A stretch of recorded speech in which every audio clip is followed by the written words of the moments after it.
It's okay that I'm a creationist, we don't have to teach it in school. Then 30% of the population are theistic creationists. They say God created man by means of evolution. That's what I believe, as soon as I can figure out what God is. I mean, sometimes I think I understand what you mean by God, and sometimes I don't. If I understood what you meant, then I'd say, yes, he created me by means of evolution. And of those, I'm going to guess 12% are compromisers, teach the controversy, because they're liberals, they believe in toleration. They can let the other side have a say. So even though they believe in evolution, they still say we got to teach the controversy. Then the majority probably believe in separation of church and state in a traditional sense. Then 10% of the population are non-theistic evolutionists. Atheists, agnostics, naturalist evolutionists. And if you go through the numbers, you probably come up with something like a third of the population support traditional separation of church and state. And maybe 45% believe in teaching the controversy, and 20% are hardcore dominionists. So this is my sense of how this is a theory, by the way, you can test it. It might be wrong. And it'd be nice. I'd like to do a series of polls that were set up like this. I think this would be it'd be nice to know those numbers a little better. Okay. In that kind of framework, most of the guys that we're dealing with, both the school science education critics and the radical religious right are fundamentalists. Most of them are members of active churches, politically active churches. They organize around the churches. Most of them describe themselves as conservatives. Most of them are willing to use electoral politics, actually all of them by definition. I would define both of those groups as by their willingness to use electoral politics. I would take that as a definition rather than, it's not a theory. It's a way of breaking out the universe usefully. Most of them describe themselves as Republicans. Most of them are not just critical of evolution, they're critical of a lot of different parts of science. It's just the one that they get maddest about. But they're concerned about deep time, and a lot of them get off on global warming and a bunch of other things. Yet, if you ask them, they say they believe in science. They believe they're scientific. That's why they talk about creation science. They don't want to deny science. What they want is the prestige of science applied to their beliefs. So why do I want to distinguish these two groups? What's the advantage? Well, one reason is divide and conquer. I'm not sure I know this for a fact, but I have the feeling that we ought to be able to think about how to drive wedges, because they're not the same thing. There's some differences. One kind of difference is the school critics are the least acceptable part of the radical religious right from the point of view of the allies that are important, as the libertarians. We'll come to that in a minute. So they're the part that's easiest to drive away just because they're baggage. They're a nuisance. How do I know that? Well, look at what goes on in the Kansas school board elections. This is a battle the radical religious right fights on its own with no help from libertarians. The Flint Hills think tank isn't out there helping them. They're doing it on their own. They're not getting the money from the billionaires in Kansas. They get some money, but it's from radical religious right billionaires outside Kansas. Also, these guys have a long history.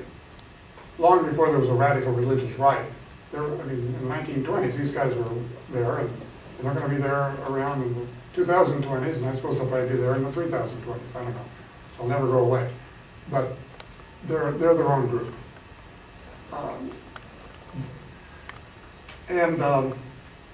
Lots of guys in this group actually don't practice electoral politics. The only kind of politics they practice are the quiet backroom kind where they go and they hassle your principal. And they're not even that comfortable with electoral politics because they're not used to standing up and defending their notions in public, because they're kind of embarrassing notions that are hard to defend in public for one thing. And maybe they don't do that well. So I think there may be opportunities at least to think about splitting these groups apart. I don't know if that's true, that's a hypothesis. There might be reasons why it'd be hard to do though.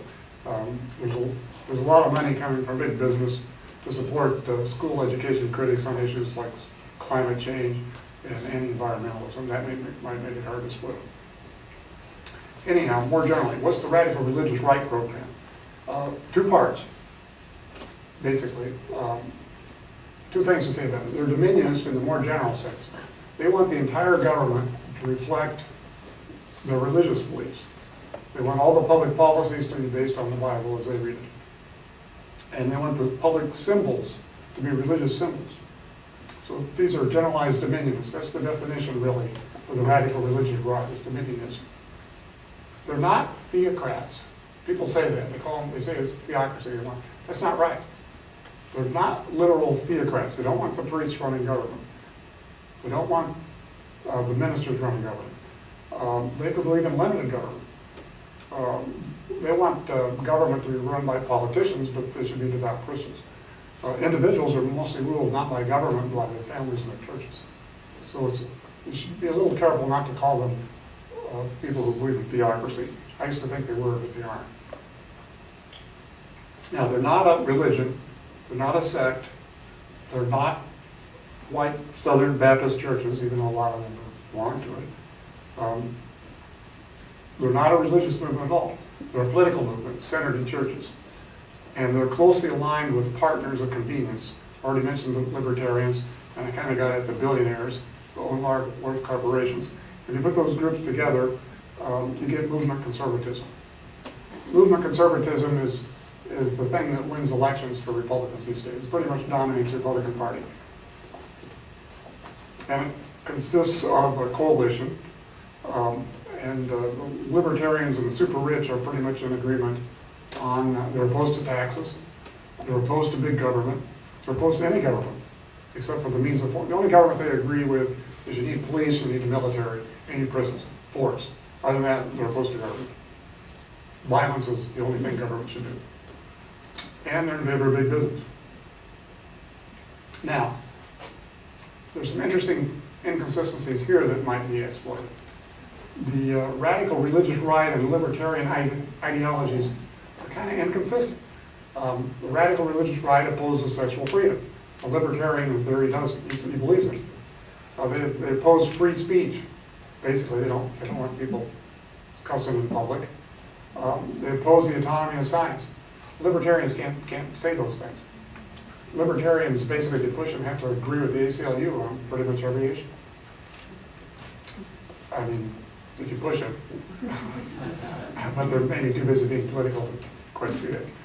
And also, the radical religious right does come out of a religious movement that has a bunch of undercurrents that are kind of subversive, and they don't go all the way. I'll look at those a little bit in a minute. Libertarian think tanks don't support the radical religious right. Libertarians don't fund their campaigns. They have separate funding sources when it's strictly radical religious right. They fund their campaigns when it's Republicans trying to take over Congress.